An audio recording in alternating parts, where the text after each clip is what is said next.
Welcome to the Character Council. I'm Hunter Sheck. And I'm Devin Sellers, and the council is in session. Bum bum! Welcome to the first episode of our podcast, The Character Council, where we, each episode, create characters for D&D and other role-playing such games. Lots of homebrew, but, based in the groundwork. Sometimes real games, sometimes we just want to make a character for a setting. And so the point of this is we're going to make a character, we're going to have some fun, some laughs, some goofs, some gaffs. Oh, yep.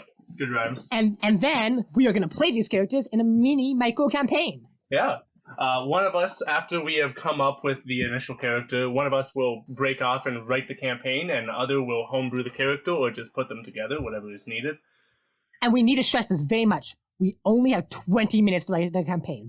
Not an hour, not 2 hours. We have 20 minutes to write that campaign, okay? Yeah. So if the campaign's bad, don't at me. Yeah, don't at me in my very, very public and well taken care of Twitter account. Yeah. So let's stop dilly-dallying and just jump into this. Have you come up with any character ideas recently, Devin? Well, I was thinking each episode we go back from the last episode and look at the character who almost made it, who didn't. Since we don't have that, we're gonna spell it up for a character I've said before. Okay. Okay. Just to get us in the groove of things. Yeah. Get us on the roll.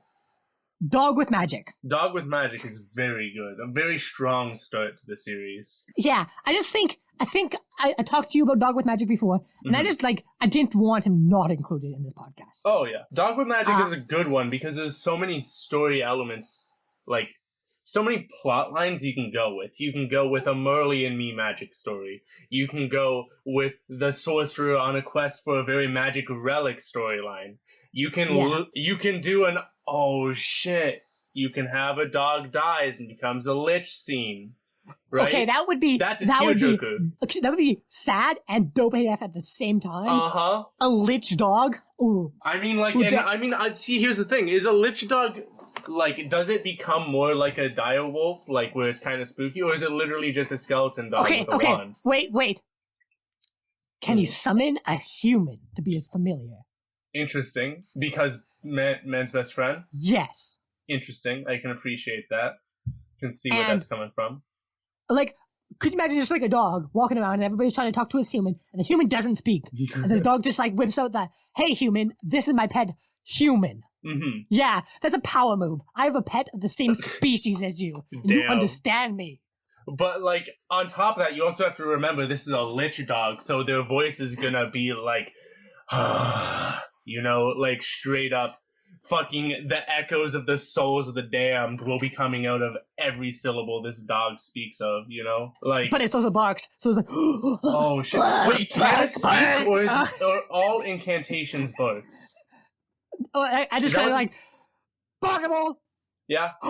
Fireball and ball? Oh my god, shit, is it gonna chase fireballs? That's its biggest weakness, is that it still has dog instincts? Yes. I do like that. I mean, see, I'm thinking about it, right? And I don't think the dog can talk. Magic, right? Liches are so powerful. I think he has to cast a spell to make him talk. He has to, instead of speak with animals, he has to use speak with humans. I mean, there are what are they, fucking feats and whatnot that let you pick up extra languages, but does that even apply to dog? Does he have to meet a druid or something? Maybe. I don't know. Okay, I think that's all 4 legs of the dog there. I think we're done with the dog. That is dog. Yeah, the dog's good. It's got a few openings. I would love to write a campaign where it is it has a magical, wizard best friend, right? The dog. But then, just like every sad dog movie, it gets separated. Oh, maybe the dog is a... Oh, and then he teams up with a barbarian human. Ah, interesting. Now, well, I'm thinking about it, and obviously the dog has to team up with someone, because in every sad dog story, the dog is separated, right? And then goes and spends 10 years looking for his master, and either the master is dead or... they meet up and it's a big tearjerker, right? But along the way, depending on the story, they always meet up with someone who has the warrior lifestyle, like a cheetah in that one trailer of the movie that's recent, or literally everyone. Like, you know, they find a bear or another human who's pretty cool. So I feel like meeting up with the druid's pretty solid, right? But at the same time, I feel like that's kind of a wasted resources to go into that, because we get a new sad dog story every year or month. Okay, so that was the first one, and like that's sort of the warm-up guy. We could go with him. Yeah. You have an idea? I have one I've kind of been thinking up a little bit ago, but it's like, ready? Okay, pirate. So a fun archetype already. Yes, Wizard. pirates are always fun. Wizards on the sea are always real fun, but you can't, like, everyone's done sea wizard, right? Like, I mean, even R.A. Salvador from the Legend of Drizzt has done sea wizard. Rabalord, I love you. But this one is actually cool, because you have to give them a little bit of a challenge and something that makes them unique. And this one is that this wizard on the sea definitely got both legs shot right off with a cannonball. Okay, they're gone. He doesn't have them. So I mean, they can use magic to float and do cool, like, genie like things, right? But I feel like it'd be real fun to have, like, just a person without legs, without mobility, who has magic, so they have to make the most out of their magic in order to get into position and do stuff like that. How far up the legs? This is a very important question. How far up the legs? It is like, take your hips. Did his dick get blasted off? No. Here's the thing. I feel like this wizard, when they got their whole spot blasted, right? They were like level 3. First thing they did was cast, like, a ward around their junk as soon as the battle started. I think most wizards would do that, right? Honestly, priority 1, junk. Priority 2, head. Priority 3, heart. Yeah. Like, I mean, let's be honest. If you're a wizard, no matter what gender or where you're from, you're a wizard and a pirate. So you are going into Tortuga, or the fantasy equivalent, and you're getting your socks blasted, you know? That's a real weird innuendo for sex. But, yeah, I mean, I guess you can. I guess we're not a PG their podcast. Socks did get blasted. Their socks definitely did get blasted with a cannonball. So yeah, like, I didn't know what, like, rating this podcast was going to be before we started. It's definitely not PG. Which is fine. Yeah. No, I mean, look, here's the thing. We have to talk about the dingle when it comes to someone's legs being blasted off. Yeah, I know. It's very important. It's very important. See, I had another character that I was going to say, but, like, this episode's turning so much for all magic characters, magic episode. But, like, that's cool, but, like, episode 1 can't be just magic guys. So it's because magic characters are so interesting, though. You can go so far with them. I know. Could you imagine a barbarian who got his legs blasted off? Suddenly now he has to use a wagon, you know? Actually, wait, great character idea. Barbarian pirate who got his legs blasted off and now is the pirate of the land. He has a little pirate flag on his little wagon, and his party pushes him down hills while he just holds his axe. And he ambushes every fight, and that's his whole thing.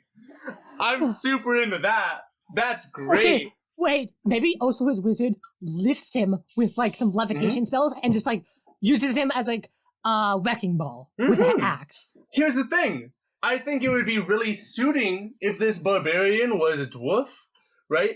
Because dwarves, they never, like, leave a dwarf behind and all that. So definitely if this dwarf barbarian was fighting and did definitely lose all of his legs right up to, like, think your hips and, like, a hand breadth down, right? That's where those legs gone. You don't even have your full femurs. Those are gone. You got like 3/4 of your femurs left.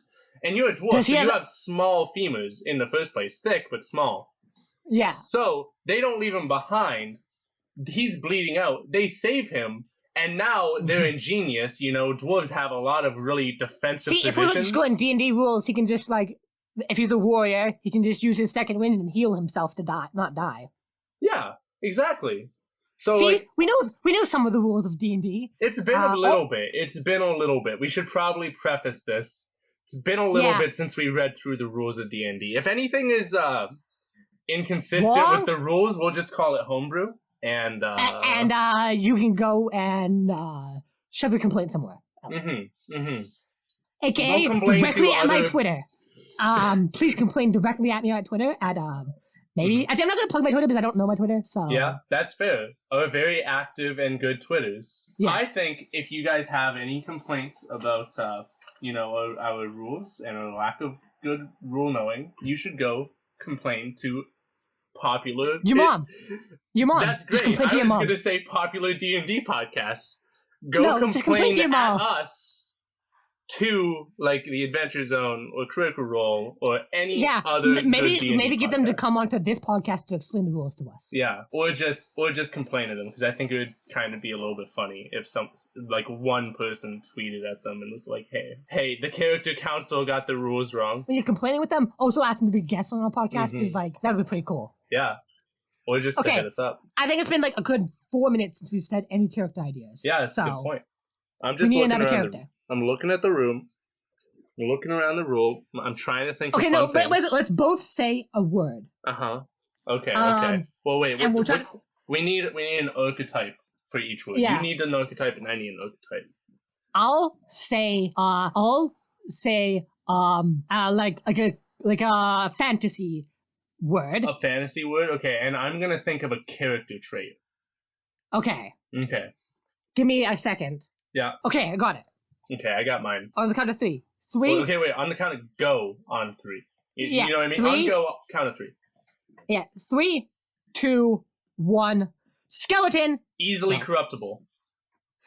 Okay. Okay, interesting. I do like it. Okay, but let's not go like morality. Easily corruptible. He has like the greatest moral compass. I wasn't saying this character was going to become like easily corrupted by evil sources or magic. Like the skeleton kind of puts it in that direction. I honestly was thinking that you were gonna say like teenager from a farm town or something. But I like skeleton, and you know what I think? This skeleton has grown up with skeleton culture their entire life, right? And they visited a human town once in hiding. Yes. And very easily corruptible started to love human culture and alive culture. It's been like 2 centuries since they've been alive, but they've been locked in a cellar for those 2 centuries, right? They finally got out. Some adventurer came in and got them out. The adventurer was slain, which makes this skeleton have a little bit of a harder time to like interact with the humans it wants to so badly, which sucks for the character because I want them to succeed, right? But so like, what is his motivation? So he loves humans and he loves human culture. I think he wants a human job. Oh, that's great. I was gonna say a best friend, but I think that's second. I think he wants a place in society. Yeah. But because it's not valuing friendship. Because it had so many skeletons who wanted to be friends with it, but they all wanted to do skeleton things, like throwing spare bones at rats and like, all that stuff. He didn't want to do any of that. He wanted to like learn how to juggle, or like he wanted to be a vet to the vet rats or something. Well, no, this is still fantasy world. He wants to be a barmaid in a tavern. That's very interesting. I have a separate pitch, but we can go with either one. Ready? Yeah. The skeleton wants to be a healer. Okay. It's both are really good because I love the idea of a skeleton serving drinks and stuff. I also love the idea of a skeleton trying to restore flesh, even though it has none. That would be pretty good. Now, I was thinking, he wants to like be a comedian, and then I started thinking of somebody else, a bird who is just a comic, that makes the worst jokes ever. Okay, is it like, are they like just bad? Like they're not funny? Or... They're not funny, and also like they don't make sense, and also they're maybe a little bit of sexist. Oh no! Okay. Wait, no, I'm gonna just be quiet. Be quiet. Okay, I'll listen. You're the audience. You gotta get the whole story, No, okay, we're doing like a mini role play before a main role play, okay? Okay. So you're the audience, and I'm this comedian bard. Okay. And we're in a tavern, and the tavern's like, I'm doing my comedy act, and like, there's like 3 people in the tavern, and it's like mid-afternoon. Yeah. And I said, that's not a camel, that's my wife. Oh, yeah, okay, I see. And then I go, tell good jokes. What's the deal with airplane food? Oh man, we're really going there, huh? I do like this bird. Obviously got a great sense of humor. No personal problems or flaws whatsoever, obviously. I went into a tavern, and there was an orc, an elf, and a dwarf. That doesn't happen! Just no punchline at all. Just like, no punchline whatsoever. Okay, yeah. I'm gonna tweak this a little bit. I like the idea of this, except it is a bird who just doesn't know, he doesn't understand what jokes, like the structure of a joke is, and they're not necessarily a bird, they are for a class, but they are a royal jester. Because I like the idea of this king who got, like, their old jester, they actually liked a lot. Like, they're not like one of those dick kings who's like, I'm just gonna execute the jester because they're bad. Maybe he even had a long career and grew old and, like, retired. Interesting. I was gonna say got killed in an assassination attempt and saved the king or queen's life. Like, meaning that... Okay, like, yes, and he had a son, and this son... the son has never done it. The king gives him a chance because he was the old comic's son. So he tried to be funny, and he feels indebted to the guy because he saved his life. But the son is, like, past the point where, like, the son tried to get son's tried... Wait. The son's terrible. He was, like, a guard at one point, but he left his post, and that's how his dad died. So it's, like, terrible, but he doesn't feel any remorse. Wow. Like, he doesn't feel like it's his fault. Like, he blames everybody besides himself. Interesting.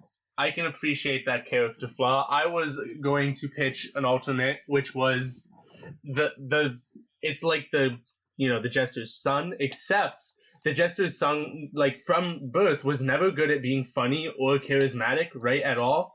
But he had a very quick mind and a quick wit, but not in a way to be funny, right? Thinking on their toes. And the king, because he really liked the jester gave like him a full, like, free pass to go to the like kingdom's best sorcery school, and like he was doing really well, but he didn't really like it because he didn't like magic. So I think he likes comedy. He loves comedy. Yeah, he loves comedy. He's just really bad at it. Like, really what's the deal? Yeah, literally, what's the deal with airplane food? And nobody knows what an airplane is. What's the deal with blimp food? Oh, no, yeah, nobody knows what an airplane is. Yes, I love that. And he explains it. Like, he's like, it's like a dragon that you ride inside. Yeah, like, he tells a joke, and so, like, no one really, like, laughs, so he literally spends the next five minutes trying to explain so people will joke, like, laugh at the joke, but the moment has passed. The thing is, few awkward chuckles. He knows what airplanes is, but, like, he doesn't know anything about, like, there's no airplanes. Airplanes don't exist. Yeah. But somehow he knows what airplanes are. Okay, so we're going a little bit of fourth wall meta humor. He knows every reference from our world, but he's the only one, and yet he has no context. Like, he's like, he knows what airplanes are, and he knows, like, what's the deal with airplane food, and yet he couldn't build an, like, he couldn't build an airplane. He doesn't know where he got the idea for airplanes from. Huh. So I'm sorry, I love this whole archetype now of, this is now a character who the reason they got put into sorcerer school in the first place is because they are a minor seer / prophet, where, like, they can see through the void into, like, other realities and see ingenious inventions and, like, magics and technology. And, like, jokes. Except he literally just like, every once in a while he'll see, like, a comedian or a stage performer or something, like, from another realm, and will be like, you know what, that's way cooler than that giant air balloon I just saw, like... Oh, okay, he's like, what are these teens doing? Oh, it's on these smartphones. Oh my god, yeah, literally. And once again, even though they don't understand, the king is very supportive of this kid because, like, obviously I feel like the king saw the kid grow up, right? But also, they cared very much for his jester father. But every single time he says, like, like he says something like teens are always on their phone, right? Like, wow, these millennials, right? The king is just sitting there like, wow, that was a real low blow and a bad jab in the first place. Not even just like slightly mumbling criticism under their breath, right? Yeah. Just because it's like, I mean, like, what a bad joke. Who would tell that joke in the first place? Am I right? Yeah. Okay, so Hunter, I think what the point we need to pick a character, flesh him out fully, and then get into this campaign. Yeah, it's a good point. Do you have a favorite? Of all of them? So far, it's the barbarian with no legs, not gonna lie. Yeah, I could see a barbarian with no legs, if you want to do that. I really appreciate it, because I can't get the vision of my head from them being on a tall hill with like his like gnome friend or whatever slowly trying to push him up a hill in a little red wagon, and just him holding his axe being like, I'm ready. Yeah, let's go. And then just suddenly like, woo! All the way down. Now, I don't even know what happens if he fails the roll, because they gotta do a deck save to stop themselves from fucking flipping the wagon, right? Like, well, we will see that when we're so like let's decide. We need names. We need names. Yes. We need an origin. Okay. Yeah. So he probably has a normal dwarven name, which I definitely know normal. You know dwarf name. Say dwarf name. Gandrigo. You just started going Gendrin Rockseeker, didn't you? And nope, you I actually was gonna go Gandrigo? It's from The Dwarves by Marcus Heights. Oh, okay. The king of the fourth legs, if anyone knows that. I think his name... I think he changed his name when he lost his legs. Like a new identity, a start over. Oh, yeah, because this is actually a great one. Dwarves always have, like, this is gonna just... I'm straight up gonna pull from the Dwarves. Wheelbarrow boy. Tungirl's... What? Wheelbarrow? The dwarves Wheelbarrow boy. Oh my god. No. Okay, the dwarves do have stuff like that, where it's like, there's a character named, like, Tungirl Bolafur, but then in, like, a cool, like, test or whatever, he had to carry a mug full of molten gold, and he spilled a bit, and it got on his hand, like a dime-sized thing of gold on his hand, so he was Tungirl Goldhand, right? Or, like... Okay, I think this is actually his third name. His first name was his born name. Yeah, which was his second obviously... name was I was gonna say Garagos. Garalor. No, that's not close at all. What about Bandalore? Nope. Bandalore. Yeah, Bandalore. Bandalore, strong legs. Bandalore Roxy. No, that's literally just Gundren Rockseeker without the ear. Like, okay, Bandalore. I like the idea of him being from a clan where their strong hopping legs were valued. You know, like this one clan happened to be Bandalore strong. What about Bandalore stout legs? I don't know. Bandalore strong calf. Bandalore strong calf. There we go. Yep. That was his born name. Hit it in one. His born name. His second name is when he was really sad after he lost his legs. No. His second, because he was a pirate before he was a land pirate. Ooh. So his second name was his pirate name. Bandalore Gold Legs. So it was Bandalore Strong Calf, right? Yep. And then Bandalore Sea Calf. Interesting. No, I think he kept Strong Calf. I think he changed his first name to a more piratey name. Okay, I can see it. So like Bandalore. Yes, the Bandalore, just like with like A-R-R Bandalore. Yeah, like the real pirate. Yeah, okay, we got it. We got and then the third name. So Bandalore Strong Calf. Bandalore strong calf, and then the fucking does he stay a pirate? Strong wheel. Strong wheel is interesting. What about? Okay, here's the thing. I like the idea of his character. he became a pirate and he really liked being a pirate, but since he lost his legs, like being on a pirate ship with no legs, honestly, sounds like it could be pretty useful because he could be like the big mast person. But Yeah, for but he whatever hates heights. reason, He hates heights, so like he could. he hates heights. You're so right. You're so right. Because that makes it even better if they put him in like a tall hill. Because he'll hate it. He'll have his eyes closed the entire time. And I love that. Okay. But here's the thing. I think because he hates heights and there's not many places for him to be useful on the ship. And if he does fall overboard, he will drown, probably. Because he's still wearing heavy armor, right? Yeah. He probably would have drowned regardless. But now it's like, even like I can't kick even. So like he always I don't even think he ever learned how to swim, but he always assumed he could do it with legs. Dwarves are cursed. They're the goddess or god or whatever of water, depending on the universe. Hates. But he always assumed he could swim. He always assumed that he just wouldn't die, right? Yeah. But then maybe when he got his legs blown off, he actually fell into the water, and it was straight up like someone who got him out. So now he has a huge fear of it. So he's like, I'm out. Because the thing is, like before, he could like be in a cove and he could fall off, and like he could stand up, and now he can't stand up in the water. Yeah. Hell, even if he fell to the bottom of the ocean, I feel like somewhere in his mind he was like, I'm Bangalore, strong calf. I can just walk with my strong calves all the way from the middle of the ocean to shore.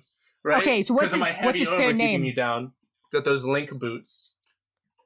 So he can't have strong calf in his name because he doesn't have calves anymore. No. Now, see, I like the idea of him having the wagon, but I'm not sure if the wagon is his numero uno strategy. No calf. That's interesting. I like the idea of like maybe he's super into chariots now type of deal. Like maybe he considers himself like a mounted rider now, right? Like dwarves don't really like horses because they're too tall, but ponies is always classic. I don't know. Yeah. I think he might have a chariot for traveling, right? Like two ponies and a chariot that he just kind of stays on. But he's got the wagon. Maybe no last name. Maybe he's just Bandalog the Rider. Interesting.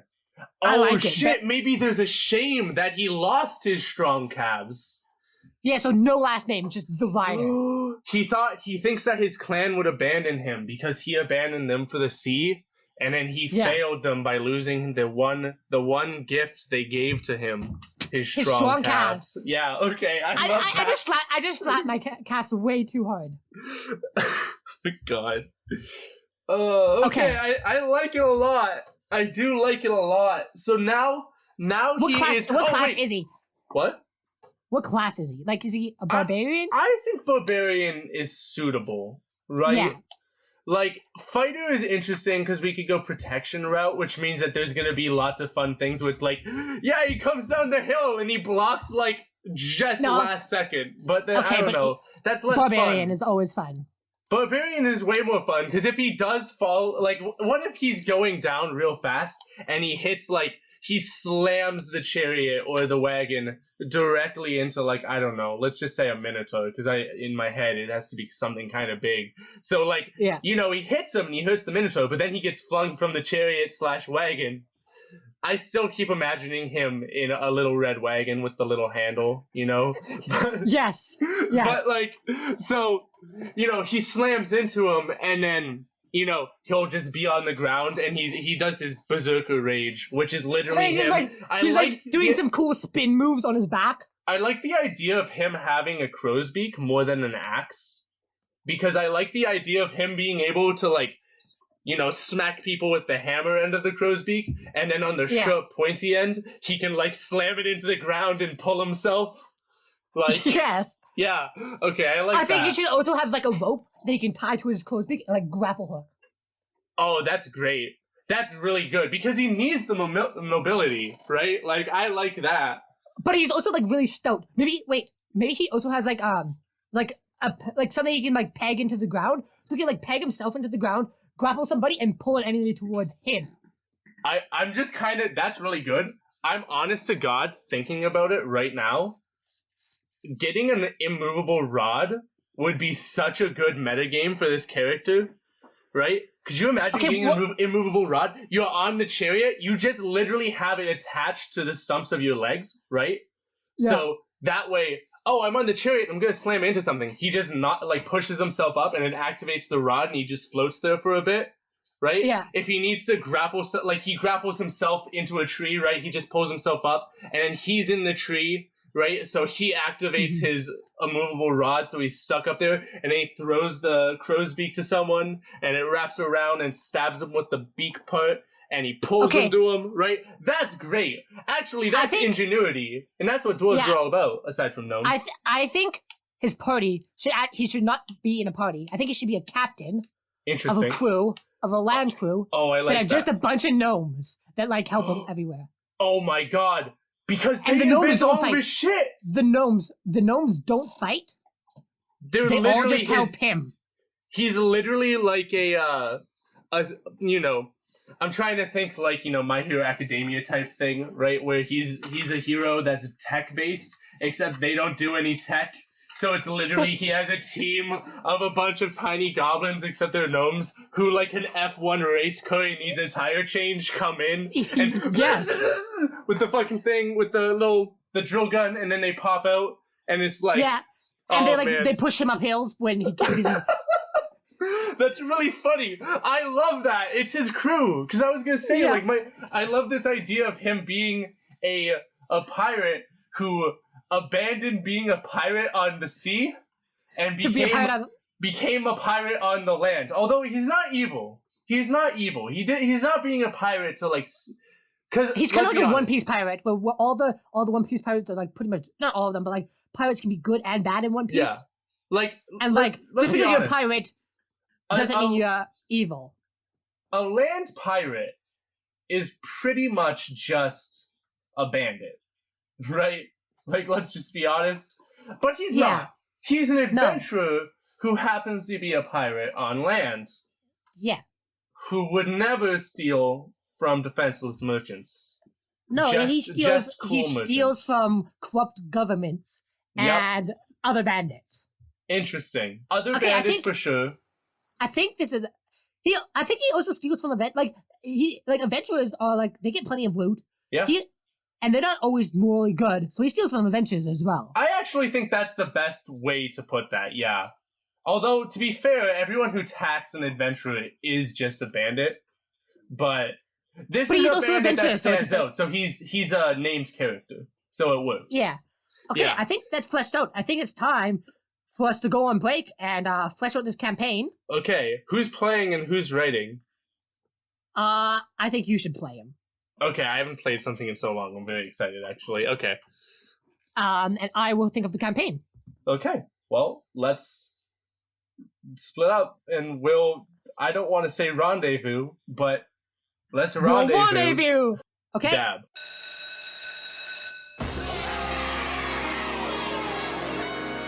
Welcome to the recess. This is just a short housekeeping part where we're just going to shout out our Twitter. If you want to give us any character concepts or ideas, you can reach us at The Char Council, TheCharCouncil, or if you have any suggestions you want to give by email, you can reach us at charactercounseling@gmail.com. Character, COUNSELING @gmail.com. No capitals. This episode was brought to you by our moms. They sponsored our life so far, and until some company steps up and sponsors this podcast for real, they will continue to sponsor our fuel. Yep. So I hope you enjoy the rest of the episode. I'm really excited to find out what happens to a boy and his boys. And let's just get started.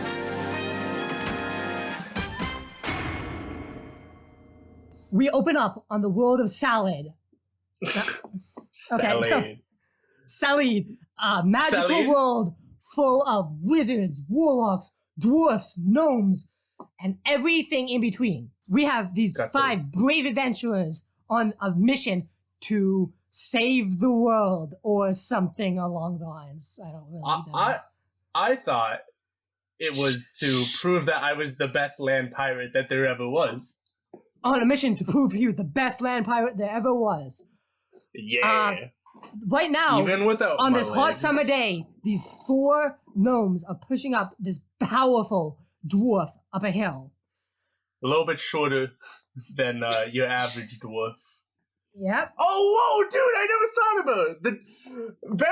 The fucking Bandlegar is gonna be the same height as the gnomes.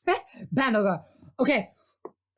Hey, Bandlegar. Bandlegar, why do we have to push you up the hill? I know, like, you get the most speed going down a hill, and, like, I know that's a thing, but, like, it's a really hard day. Can we just take a 5-minute break? If we take a break now, we'll fall right down the hill. Yeah, Phelan, you're such an idiot gnome. Besides, once we get to Chad, the top of the hill... Don't call me an idiot, Chad. Guys, focus. Once we get to the top of the hill, we'll have an advantage. We can eat some of that gross elf bread. And then we get in position. It's only like another 30 feet up. It's not that far. Come on, mateys. Okay, guys. Keep going. Yeah, almost at the... Yeah! Okay, we made it to the top. As you make it to the top, you look down over a massive horizon. This is perfect. This is your dream. And you hate it because you're so high up. And, like, heights are not your thing. You hate heights. And so, you forget this every single time you get to the top of a hill. You just look down, and you're scared. And then you're scared for a different reason. Because at the bottom of the hill, a minotaur is. Oh my god. Wait, an actual minotaur? Okay, I was goofing with the example. If it's a minotaur, oh man. A minotaur at the bottom of the hill.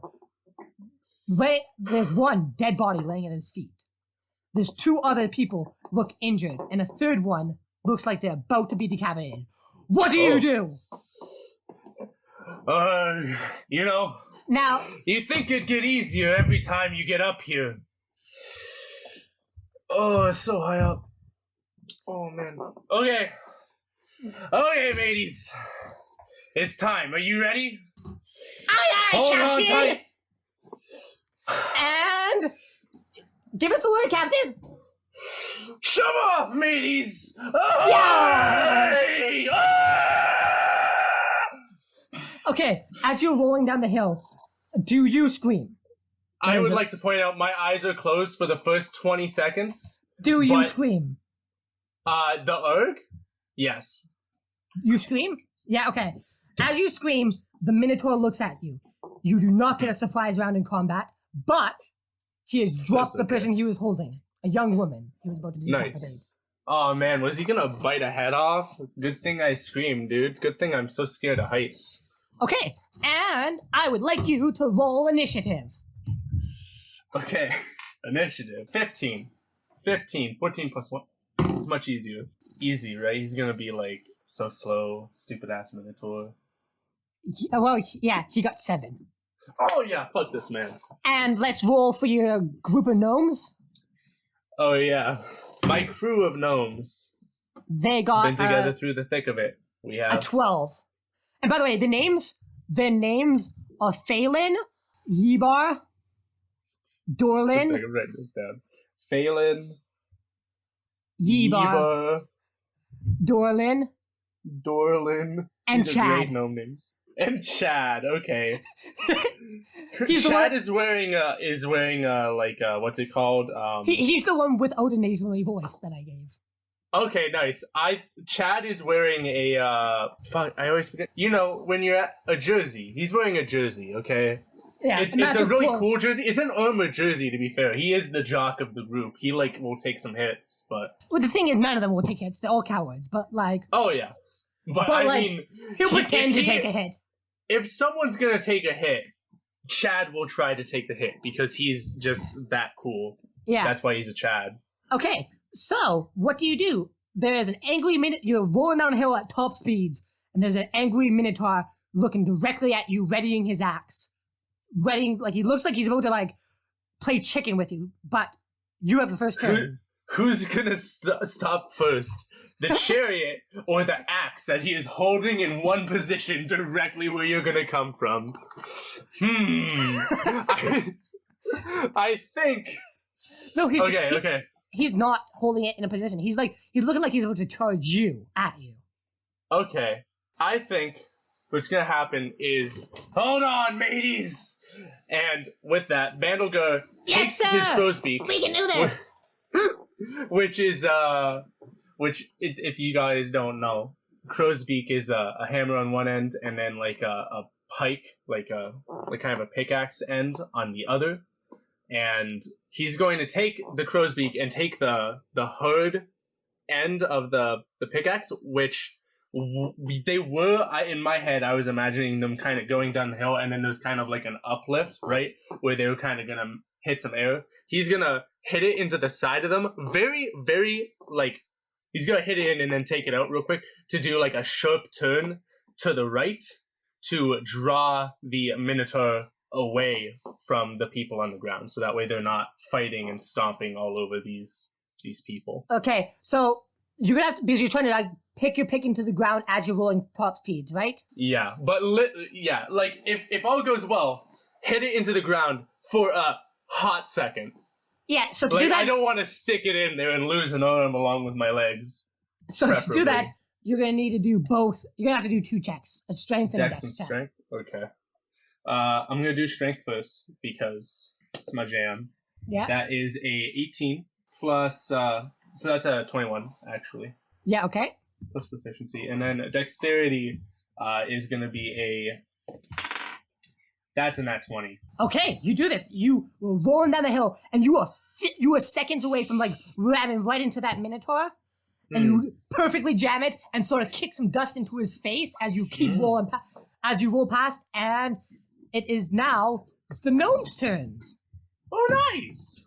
And so the gnomes don't want to fight unless they have to, and right now everything's good, so they're just gonna yell some insults at the Minotaur. I was gonna say, I feel like that's something they would do. You're stupid! Can't believe you fell for the older trick of the book. Get sand-eyed! Please! Call him a big stink brain for me! You're big stink brain! Their voices are more annoying, so it works better. And that actually makes him completely forget about with the sand in his eyes and people taunting him, he is gonna chase after you. Okay, so I'm not sure, people can imagine whatever they want. I feel like there's two ways to imagine this. Either one, he's on a very, very funny little red wagon with a pirate flag like stuck up, but like, the ones you put on the side of a car, like out their window, except on that. Or it could be like an actual like kind of chariot I think it's probably closer to a little bit of a chariot. Yeah. So that way they can actually keep the speed going. Because otherwise, if they were on a wagon, I feel like it would stop 20 feet after they stopped going downhill, and they would have a bad time. So yeah, chariot. But they do have a pirate flag. They definitely do have a pirate flag. Oh yeah, of course. I think it's in fact, they have an assortment of flags because they do that. They still do the thing where they pretend that they're one merchant from one land, and then as soon as they show up, they take the flag down and put the pirate one up. I do think yours is like a skull, not a skull and crossbones. It's like crossbones on a dwarf head with a gnome hat on. Oh, nice! I like that. Okay. So it's like general pirates, dwarf, and then gnomes. Okay, nice. I like that. The Minotaur chases after you, and he comes up, and he uses his charge attack. Mm-hmm. Oh no, his charge attack. As well as doing a gore attack. I'm gonna roll to see if he hits you. So he's like just behind us. Yeah, you hit him in the face, and he just like took off directly after you. You didn't hit him. You got sand in his face. You taunted him, and he comes up behind you. But he is running blind at us for the most part, then. Yes, so actually I'll give disadvantage to this first attack. He swings, and he completely misses you guys. Oh, heck yeah. Unless your AC is really bad. Is your AC really bad? My AC is 16. Yeah, okay. I feel like the chariot should have an AC. Yeah, I'll give the chariot a 15. A 14. Okay, that makes sense. A 14. 14? Okay, yeah, that makes sense. And each of your gnomes have 12. Oh, no. Yeah. Oh, No. I hope they don't have small hit points. Okay, so he misses, and he sort of like swings, and he realizes he realizes he doesn't hit anything, so he wipes the sand from his eyes, and he's angry, and now you're gaining a bit of distance on him, and he's angry. Okay. What do you do? Okay, so this is on like a traveling road, right? Like yeah. Okay, so that means that there's probably a forest nearby, some scattered trees by the path, right? Yeah. Okay, I am going to try and throw my crow's beak with my martial grace, even though I am a barbarian. I assume that I had training in not being a barbarian. I mean, I guess I was a barbarian, but dwarven martial training. We'll just say I'm good with weapons, right? So, sure. Throws the crow's beak to a tree. Actually, you know what? I don't know. Okay, I'm kind of at a crossroads. Not keep a real in mind, crossroads, you don't always have a rope tied to it because that would be inconvenient when fighting. So you have to take your your bonus action to tie a rope to it. So I have two options then. One is to drive past a smaller tree and hit it with the hammer to hope to fell it in the direction the Minotaur is running at me, which would probably slow us down because I hit a thing and probably veer us to the left a bit. Or try and hit it with the crow's beak and do a spin maneuver to turn and speed up around the tree and charge the Minotaur. Yes, one of them is a funny option. Is it? I'm gonna guess it's hitting the tree, right? Like with the crack and it falls over. Oh, I think a funny option would be you charge directly at a Minotaur that's charging at you. Actually, that's a good point. But I'm not telling you what to do. I'm so worried for my gnomes, though. Phelan, Yeber, Dorlin, and Chad. My boys. Okay, you know what? Yeah, I'm gonna go for it. We're gonna go past the tree. I kind of want it to be a bigger tree. Actually, you know what? I think if it's I hate to say it, I don't think I care about trees. I don't think Bandolgur cares as much about trees because he's a dwarf and he's not really an elf or anything. So I think if it's a smaller tree, you know, the elasticity, kind of like a bow, help him turn that corner instead of a big tree. So I'm going to do that. Although if I get in that one, I am going to just destroy the tree. And maybe, I don't know, if it's a bigger one, I'd get caught. I don't know which one's better. We're just going to go with the little one. So first you got to do your bonus action to tie it. I don't know. Here's the thing. I'm not sure if I was going to throw the crow's beak there, but I feel like if this is the case, I feel like I can just position myself closer to the tree. Okay. And then just hit it with the crow's beak to try and turn us. Okay. Yeah, instead of trying to throw the crow's beak at the tree. You know? Okay. So I want you to make, I think both a strength and a dex save again. Is there not a vehicle proficiency? Yeah, vehicle handling. On the base character sheet, but... Okay, I'm going to say you have a +3 to vehicle proficiencies. Okay. So just roll a d20 and add 3 to it. This is, that's a 15. Although, if it is a strength, I have +5 in strength. So I don't Did you know. add the +3 to it?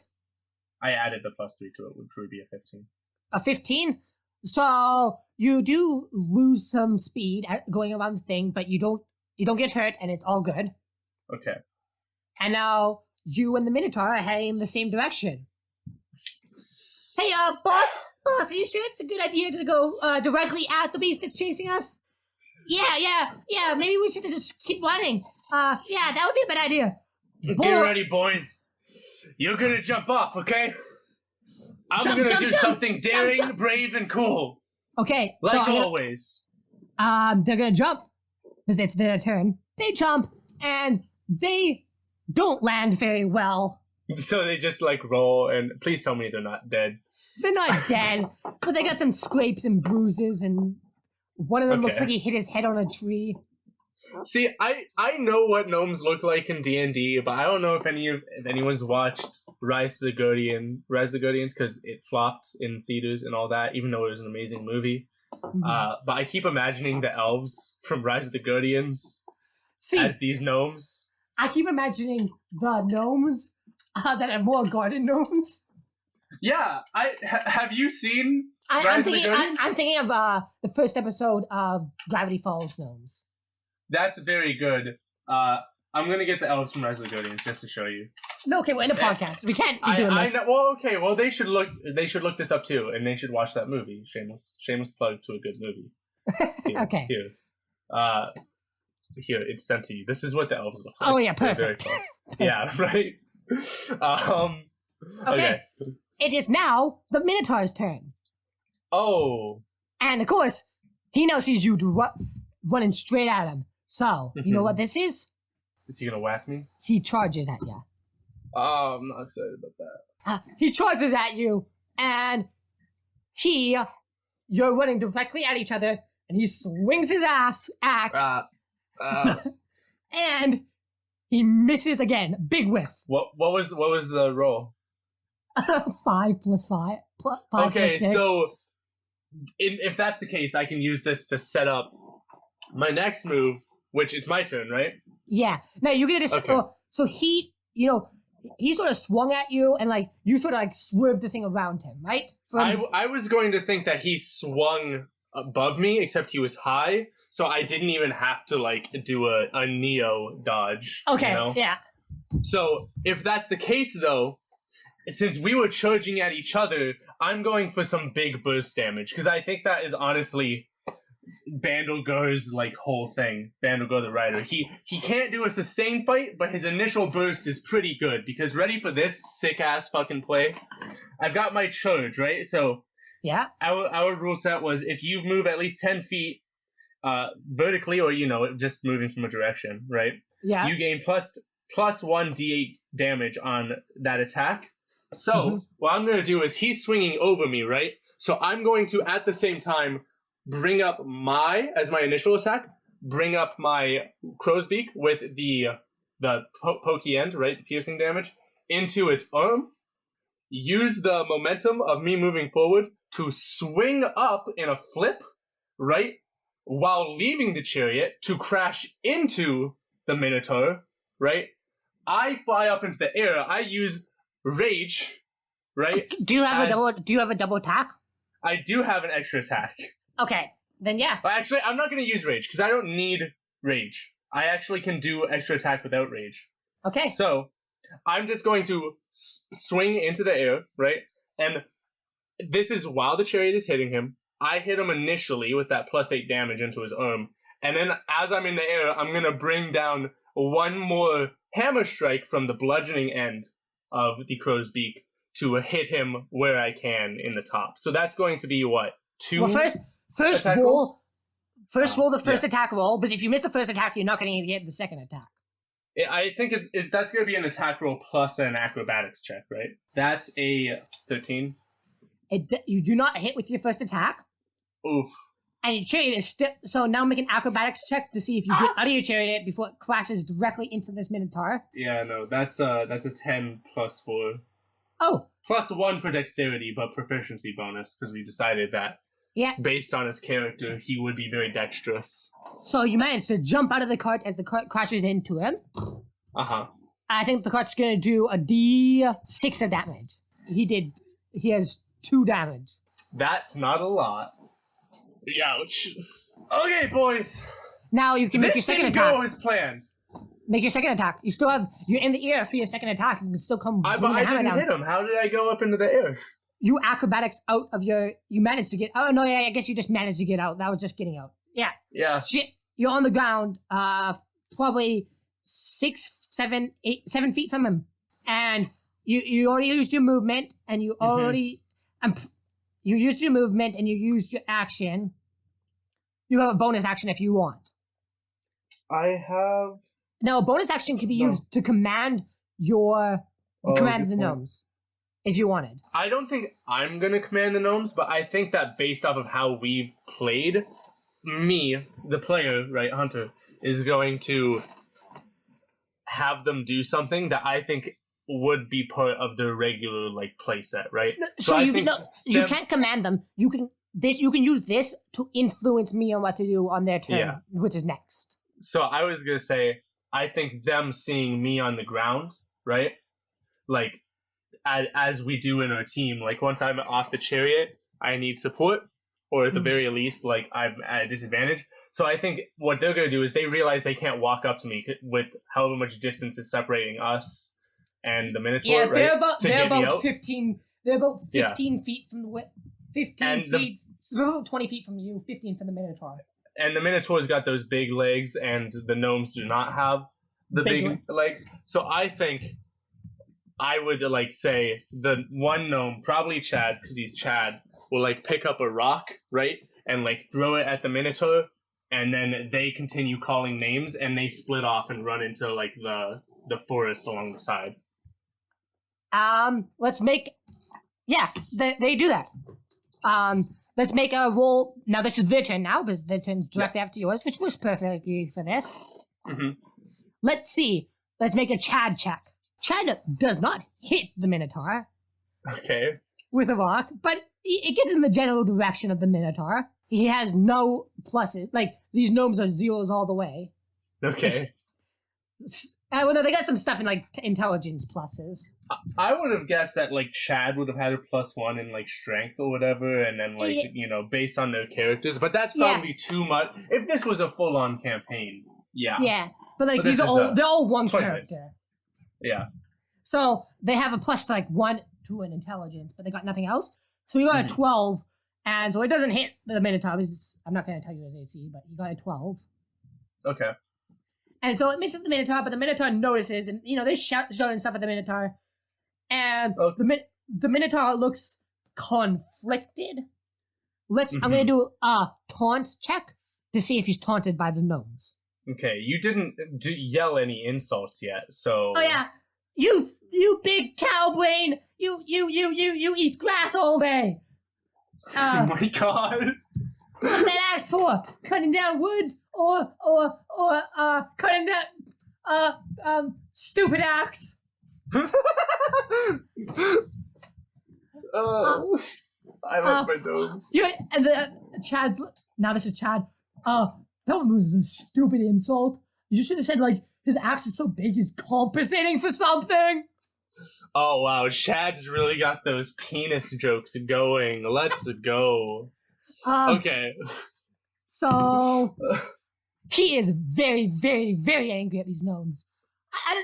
Nice. You get the impression that like he understands what like you don't know if this Minotaur speaks common, but he knows he's being insulted by things that are literally less than a quarter of it, less than a fifth of his height. Something that if he stepped on would die. Yeah. They do not get an extra reflex check for an instant death. It is a step. So, yeah, pretty much a little ant. And I think he takes insult into Chad's penis. Like, you don't know if that's why he's because Chad was the one that threw the rock, or if Chad's the one because he also said the penis joke. The Minotaur is now charging Chad. Oh no, Chad! And also, let's just be honest. It's a Minotaur. Like, I don't want to like profile him or nothing, but he probably got a big dongle. I know. He's a horse. Well, cow. Bull. Gross. Monkey and so that he's using his charge and gore attack, his favorite combo, which he hasn't hit yet. Please do not go, Chad. I'm thinking about Chad's armor, and I feel like as a dwarf, it's not like Ballinger didn't give him any, like, good armor. Just feel like trying to make it fit on him was difficult. So he's got, like, pretty much, like, an old shoulder pad that has just been, like, re-equipped to be on, like, his front and side, and then, like, some chainmail, which goes around the other side. Chad does a Chad move. He curls up into a ball. Oh, no. Okay. So... And the Minotaur is about to stomp him. Oh, no. Go for the big stomp. Oh, thank Christ. So he goes to stomp on him. And, like, there's a rock next to him. And just so happens he rolled up into a ball that makes him smaller than the rock. Like, makes him so the rock is jutting up higher than him. Mm-hmm. And he stomps, and he hits the wall and he goes off balance and he falls over. Oh, thank Christ. The Minotaur is now on the ground prone. Okay. I'm gonna yell. Alright, mateys, get the wagon! And I'm gonna start pulling myself with my crow's beak towards the Minotaur, hoping that by the time that I have gotten to the Minotaur and hit him, the gnomes will be on their way back with the chariot for a speedy pickup. Okay, I do want to emphasize, you hit a Minotaur moving fairly fast with a chariot. Yeah. The chariot. Oh. Well, this is why they're my F1 crew, right? They're my F1 crew, my Formula 1 crew. They come in and change the wheel and... Okay, so you're moving towards the Minotaur, and the gnomes are running towards the thing. I'm gonna do real quick. I want to visualize Chad like in a ball, taking a second as he hears a couple footprints. Look. Okay, wait. I'm doing this. He looks up. Wait, I'm not dead. I'm not dead. Yeah, not dead. And then Phelan's like, yeah, you didn't die.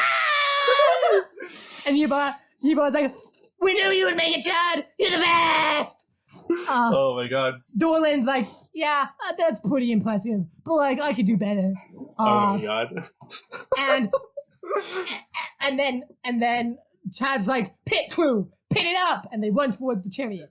But they're like scurrying like little legs, they're scurrying towards it. Scurry.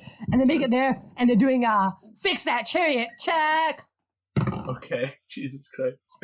Okay, it's his turn, right? After the gnomes? Yeah, it's his turn now. I'm still walking towards him, kind of a youth. Sort of dragging your way there? Yeah. He sort of gets up, and he enters reckless. Oh man, this is a barbarian v barbarian matchup. With both of you having charge attacks as well. Yeah, this was actually, a good mirror match. He uses reckless, and he gets up, and he's angry, and he sees you. Something on the ground, something that's not even fully functional is angering him this much. Something that can't walk on its own. I mean, rude, but and he charges you, about to try to kill you. He wants to kill you. He's gonna kill you. That's his plan. Okay. I have a question. Is he about to slap me with his hand? No, he's about to slam that axe directly into your skull. Damn it! I was hoping he was gonna slam me with his hand, so I could just stick my warhammer above me and just like poke into his hand. Would have been pretty good. Hey, you're about to take some damage because he definitely hit you. Oh, youch! It's gonna be bad, Hunter. Okay. Oh god, this is gonna be bad, Hunter. Oh, I'm not excited about that. Unless it's not that bad because we got some bad rolls there. So he does 22 damage. Youch. Okay. I mean, that takes me from 95 to 83. Nope, 73. So when he does reckless now, if you attack him next turn, you have advantage on attack roll against him. Okay. It's the same thing as my rage. Mindless rage. And it's a reckless attack. It's your turn now. So he sort of hits you. He hits me with the axe, right? Yeah. So I think he probably swings it because I'm so small. He probably has to do kind of like a golf swing, right? And maybe I just turn slightly so that way the sharp edge of the axe, it hits me, but it slides along whatever armor that's not armor I have, right? Yeah. And kind of like flings me a little bit, but not really. Yeah. Oh, actually, sorry. You were also flung away from him, I think. You sort of like rolled a bit, but like you're not that far from him. A couple. Okay. So Bandlegur rolls and then hops up onto his low spot again, right? He just does like a little what are those mighty beans type of things? Oh yeah. You know? Yeah. Okay. In that case, I think I think Bandolgur goes, "Oh, two can play at that game." And I'm not sick in the accent, not gonna lie. I forgot to do Minotaur voice. He's gonna go into a rage, and he's also gonna activate his frenzy, so that way he gets 3 attacks. Okay. His reckless attack happens, so I get my first attack is an advantage. All attacks. No. Reckless attacks, doing so gives you advantage on melee weapon attacks using strength during this turn, but attack rolls against you have advantage until your next turn. So every attack I make this turn will have advantage. Okay, sick. Okay. So I'm not even going to use reckless attack. I'm just going to straight up attack him. I think. Keep in mind, you've only done 2 damage to him. Yeah. I think the first one is he's gonna have his rope attached to his thing, and honestly, I feel like he has a rope attached to it most of the time, because I feel like because of how he has to fight, because he has no legs, he's gonna have to take advantage of that in every attack kind of deal, right? Mm-hmm. So I think he just swung the axe at me, right? So he's probably in a backswing type position, and I think Bandolgur can recover pretty quickly because he has a Constitution of 5. Well, plus 5. He has a 20 in Constitution. Pretty PogChamp. Mm-hmm. So on the backswing, while he's not expecting it, which is why the reckless attack, right? He's gonna throw the crow's beak, which I guess would be dexterity, but we're just gonna say it's strength because he's so strong with strength with all his throwing attacks. Yeah. So he's just gonna throw it. Well, that's a 13 plus 5 plus 3, so that's a hit. A 21. So yeah, that's a hit. So it hits him. That's a piercing damage with a D8. D8's my favorite dice, and I can never find it because I'm big trash. D8. That's a 5.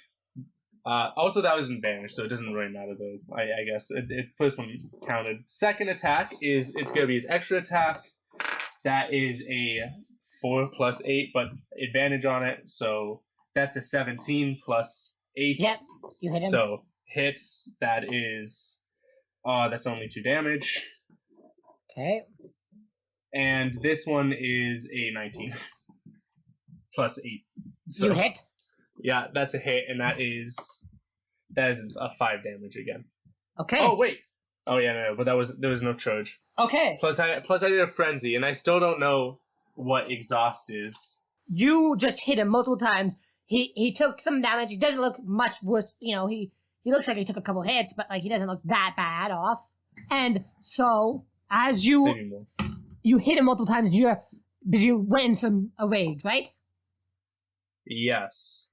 And so you're sort of coming out of the rage. You're still in the rage. Or are you? Yeah. While raging, you have advantage on strength checks and strength saving throws when you make a melee attack using strength. Oh wait, you gain a bonus to the damage roll that increases as you gain levels as a barbarian, as shown in the rage damage. And you have resistance to bludgeoning, piercing, and slashing damage while raging. So wait, real quick, I did extra damage. How much Where's more? The rage damage at level 8 is plus 2. Plus 2? And I have 4 rages available per long rest. So that was 3 plus 2 per attack, so plus 6 extra. Okay. And all those attacks you can assume are all based on him hitting that first attack with the rope and pulling himself in like a fling along with the momentum of the Minotaur's arm and whatnot, flinging over him. So you did multiple hits, and now you're laying on the ground, and you're in a rage, and then you hear yay, let's go, boys! And you hear the sound of a chariot rushing towards you. Real quick, my gnomes remind me of the Rowdy 3. For the Dirk Gently fans. Continue.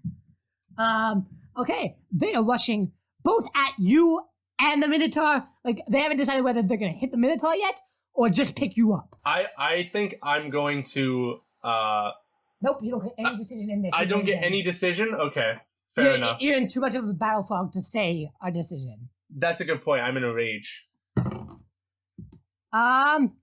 They make the bad choice. Oh no. Which is rush directly at the Minotaur instead of... Oh, maybe it's not a bad choice. They hit the Minotaur with, like, they sort of, like, do a cool drift spin into the Minotaur. Okay. Sort of hitting them with the back end of the chariot. Well, like, so Chad, Yeebar is driving, and the other three, like, full on, like, chain link them arms to each other, and, like, scoop you, I gotta see if they can scoop you up. Well, I'm in the air, so I assume all they have to do is, like, grab a chain or something and pull me, and I'll probably have to make a dex save to grab onto the side of the coat and pull myself up. No, just make make some sort of check to get on. Make a dex check. Dex works. I could also do strength because I have advantage on it, but I'll do a dex. Actually, they came in pretty close. Do a strength just to grab on. Okay. That's 17. Yeah, okay. Plus 5. So they like tail the Minotaur and do. I'm assuming you have spikes on your wheels. I kind of assumed that there was that, like, you know how a chariot, it's kind of like a round semicircle shape. I assumed at the front there would be like a couple of like metal spears that were like crafted into the frame of the coat, and then at the end, like where people might try to jump on, right? There was some spikes there, type of deal. Like they own the Minotaur sword blades for 4 damage. Welded on. And you're on the chariot. Okay, nice. Okay. And now it's the Minotaur's turn. As soon as I get on, by the way, I take control of the driving. Yeah. Because I love my gnomes, but I'm not sure how vehicle proficient they are. So as you're driving away, his first thought is kill before, he's not going to let you guys get away. Yeah, we hit him. Yeah, and he's not happy about that. So he's going to charge and go attack you again. Oh my god. Well, more the chariot. He's like, whenever he does that, he is trying to run and catch up and push his fucking weird, his tusks? Minotaur? Yeah. Minotaurs have horns. Minotaurs have horns. Push his horns into the back of the chariot and like, what's it called? Fucking, ooh, wait, you know what I have as a skill? What? I have, where is it? Danger sense. At level 2, you gain an uncanny sense of when things nearby aren't as they should be, giving you an edge when you dodge from danger. You have advantage on dexterity saving throws against all effects that you can see, such as traps and spells. But I can't be blinded, deafened, or incapacitated. I think I would be able to see if he was chasing me. I know it's not a dexterity saving throw. Yeah, but this is his attack, Okay, yeah. And so, actually, he doesn't really care about the chariot is something. So he's going for you. You're sort of mortal enemy now. He's decided. Okay. I would also argue that if he was trying to push his face into the chariot, as described, there are the spiky things at the back. I'm just gonna assume he probably is just dodging it like a boss. But well, he does hit you. He does 29 damage to you. Oh my god! I'm at 44 hit points. Yep. So he pierces me through just in my back a little. Yeah, sort of through your left shoulder on your back. Okay. Youch. Ooh, I have resistance to bludgeoning, piercing, and slashing damage while in a rage. Oh, okay. So he does. Where are we exactly? You're sort of on the edge of the road. You're not on the road quite, but you're right there. You are heading towards the forest. He is right behind you. There's no cliff to the sea that's nearby, is there? Just coincidentally. You can roll a perception check if you would like. Perception? That's okay. Wait, I have advantage on perception. Okay. That's a 14 currently. Oh no, I dropped it. It's underneath my desk. 1 second. We have a 20-minute interval now. I found it. 20 minutes has passed. Huh? I'm kidding. 15 plus 3? Yeah, 18. You were a pirate. You've always had a connection to the water. Uh-huh. And I assume I would also just know where the ocean is nearby as well. If that's the case. But you know that, but like right now everything's a blur, so you just take it to your pirate sense. Okay. That 30 meters if you just make it past a few trees and around a bend, you will be at a cliff. Okay. Well, I don't think if we're going for the cliff, I don't think we can do it faster than a Minotaur because we're gonna lose speed. So we need to find a way to gain speed. These are gnomes, don't forget. And they built your chariot. Don't forget. So can I just if you give them the word, they might have something up their sleeve. Alright, boys. I hope you've got something up your sleeve. We need to go faster. Aye, Captain! They all in unison reach into like a pocket and pull out. One of them pulls out a pouch of just a pouch that looks like it carries sand in it. Another one pulls out a vial, a small vial like the size of your thumb. Okay. One of them pulls out what kind of looks like a big tube. Okay. Kind of like she's got a big tube. Yeah. On his tiny body. It's kind of like a thermos, like a food thermos. Okay. But it's hollow on both ends. It's hollow on one end. A makeshift exhaust pipe. And one of them pulls up what looks like a small, tiny hammer. Chad tosses the bag of whatever the dust is. So the one holding the tube is Yebar. Yebar sort of grabs the dust, shoves it in the tube. It's sort of like a tight fit, so it doesn't get shoved all the way in there. Well, it gets shoved all the way in, but it kind of stays in perfectly. It's like when you're trying to make a baking soda rocket. Yeah. You gotta Phelan carefully hands Yebar the tiny vial. Yebar pours the vial on top of the bag.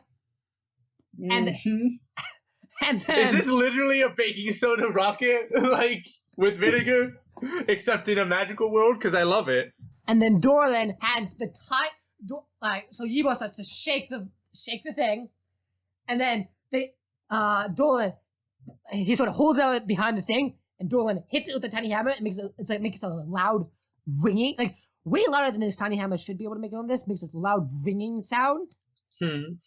And all of a sudden, boom, everything slows down. But it doesn't slow down. It's almost like you're going too fast. Too fast. Too fast, too furious? But because... I need holy you to shit, make... is that the name? Okay, wait. We have to start naming all of our little chapters, because this one's definitely named Too Fast, Too Furious. Too Fast, Too Furious, Too Many Gnomes. That's great. Okay, yeah. That's the episode. That's the title episode. Yeah, okay, there we go. We got it. Too Fast, Too Furious, Too Many Gnomes. Oh, that's so good. Okay. And everything's it's almost like how you would think time would slow down before your death. Oh. Now I need you to make a chariot, like a vehicle handling check. To not run into trees. That's a 15 plus 3 is my vehicle proficiency, right? Okay, so you're weaving around trees. And then you see the cliff. I need you. I think it's very much like a. Sorry if I'm on the road, right? Weaving around a slightly bigger rocks on the road, right? You're in a forest right now. You're zooming through the forest. We did do it while we were on the road, right? We started the potion adding. So we got on the road, and as it started to pick up speed, dodge a few rocks, and then there's kind of a clearing, right? But there's still some trees. So we and the Minotaur's getting right up on our ass. Yeah, and swerve into the trees. But it's almost like you thought this was death. but it's almost like everything's molasses. Like, you think you're moving really fast, and yet everything's like molasses, and you're making like... So the Speed Force. Yes. Yeah. And so now, you see the cliff coming up, and you're heading directly for it. I need you to make... So I guess you got two options. You can either just run off the cliff, you can run off the cliff if you want, or you can make another vehicle check, and not run off the cliff, and sort of like swerve at last second. I'm going to do a callback, and in fact, I'm going to make a strength check. And before I say this, Bandel Gur says to the gnomes, no matter what happens here, it's been a pleasure having you as my crew and my family. Aye, Captain! No matter what happens, we lived and fought together! And I do a strength saving throw, or strength check, sorry, and I try and do exactly as we started before, hooking the crow's beak onto the ground, right, like literally. Here's the thing, Devin. Yeah? I'm waiting until the last second, so that way that Minotaur is chasing right behind us. He's still kind of catching up, right? Like, did he speed up when we sped up? Oh yeah, he sped up when you sped up. Okay. So last second, this better be good. I'm gonna make a strength saving or a strength check. You have advantage because you're still in your rage. Yep. And I'm gonna try and do exactly as I did before and swing us in the arc of the rope that the thing is attached to, out of the way of the cliff. Okay. And I assume the cliff is like, in my head, it is a cliff to the ocean, but like straight down is like a small cove and beach type of deal. Okay. Right? So like if you fall, you're gonna fall in sand. Which isn't great, because, I mean, we might fall in water because we're going so fast. But I feel like if you ran off the edge and didn't make like a jump, you would like fall straight down, right? So... okay, I can't postpone this anymore, even though I don't want to do the roll. Okay. Oh no, it fell on the ground. Okay, wait. This is just me postponing it more and not incompetence. That's a 15 plus 5, and just the other one is an 8 plus 5, so 20 in total. Okay, you dig your hammer into the ground seconds from off the cliff. One of your tires actually go off the edge, and you just perfectly skid around, and you look back, and the Minotaur is sailing straight forward. You succeed. Oh, thank Christ. Okay. The Minotaur's dealt with. I would like to point out, while I grab onto the, when I, like, stick the thing into the ground, I do yell, "Hold on to me, boys!" Yeah, Captain! And then it's silent. You almost like you almost killed your momentum with this move. You're just like perfect, and everything the world is still. And you just hear, and then you hear a splash. No, you see, sort of hear like a thud and a splash at the same time, as if he hit. And you look down, he hit the edge of the water and the sand. So he hit some of the water and some of the sand. And the Minotaur is no more. You have succeeded. Bandalore survives. Boys. Bandalore survives. Bandalore the Rider survives to live another day. Well, boys, who's down for some plundering? As he gets ready to start their walk down to loot the Minotaur, which is probably not going to be a whole lot. Axe, although the entire walk down, they're talking about how that big axe would make a great, like, you know how pirate ships have the thing at the front of the ship, like the mermaid or whatever? If they decorated that axe and they stuck it on right in the middle at the front of the chariot, since it's a pretty big axe, the blade's pretty big, they can stick that right there, you know, like that's... And you guys are having a conversation as you're going down to loot. Oh, no. And the sun is... No, and the sun is setting, and you are a true pirate and a gladiator. Pirate's life for me. End scene. Okay. We're done. Nice. I think I think that was a great first story. Yeah. There was a few things. It's hard since it has to be such a short one shot. Like I was kind of in my head. There was like a part of the scene where like if I did just keep fighting, right, and I like got beat down to like 20 health, right, gotta make the comeback. I was kind of gonna hope for like a like kind of take you aside and be like, okay, Devin, so we need to do this scene, and then it would have been like your eyes. You try to open your eyes, but as you do, like you kind of flash back to when you first opened your eyes after you woke up off the ship, right, like on the shore, being pulled out by these gnomes, and you kind of give the big story about how like their home was raided by a raiding party, and Bandolgar was like depressed and sad and unsure about how he could continue to be a warrior without the use of his legs. But then as a year has gone by, they started to become closer, and they supported each other, and Bandolgar realized that with the help of friendship and his buddies, they could still be the fiercest crew, even though they were on land, and they go out and take out that raiding party as their first fight and all that. It would be...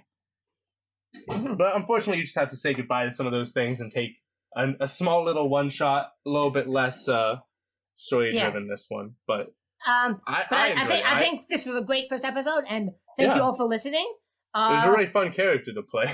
I'd play him in a regular game because I'd have more time to. And we'll be back, hopefully in 2 weeks from when this comes out. We're signing off, and Arg. Perfect.